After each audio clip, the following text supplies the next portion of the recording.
Hello everyone! In our video, we would like to walk you through the history of Taiwan, especially Tainan. But this time, we will do it through the photos and videos we took with a bit of added cultural context.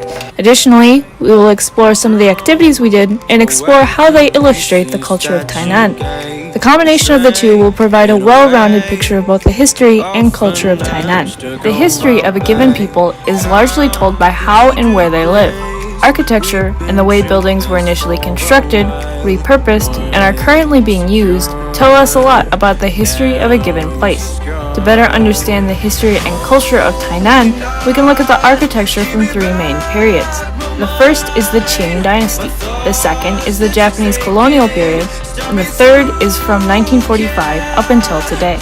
First, we have older buildings such as Lu'ermen and Sangu Mazu temples, in addition to Jingbo Gate in Guangfu campus, which were built between 1600 and 1800 during the Qing dynasty. The gate was one of the oldest in Tainan City and was constructed during the reign of Qianlong. Secondly, from 1895 to 1945, Taiwan was under Japanese rule, which hugely influenced Taiwan and a lot of its architecture.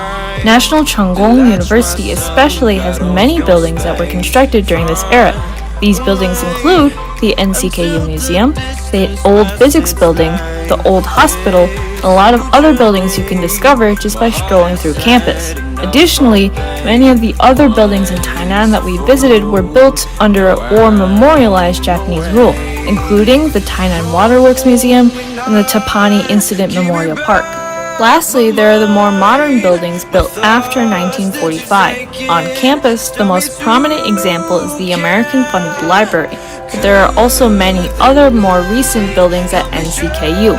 Some other off-campus examples include the sculpture garden next to the Tainan Waterworks Museum, the black-faced spoonbill bird observatory, and the shrimp farm. So, why walk you through all these different locations? Well, because each of them can tell us a little bit more about the people who built them and the history behind it. Each of these locations were built or repurposed for different reasons. The fact that the Japanese built a university and water systems tell us something about how they viewed the island and its people. They wanted to spread their culture and connect more with local inhabitants. Furthermore, the fact that these buildings have largely been repurposed into memorials or museums tell us what the people living here today think of that history. They believe that these buildings are worth preserving and that their history is worth telling. The fact that the temples that are hundreds of years old are still being used as temples tell us that spirituality and religion are still prominent and these practices haven't changed too much in the last couple centuries. The fact that the sculpture garden and conservation areas are being built and established today tells something about the values and priorities of the people in Tainan today. Together, the buildings from these three periods create their own unique history, which is worth both exploring and celebrating. Generally, when visiting or living in a new place, we should seek to learn more about it. The activities that we did on the various trips we went on did just that, and one of the more important activities was sampling local cuisine.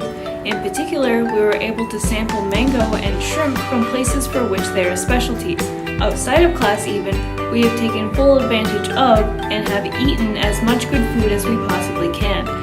With that all being said, exploring Tainan has truly been a wonderful introduction to the complex and unique culture of this beautiful island. Hope you have enjoyed our video and have a great day.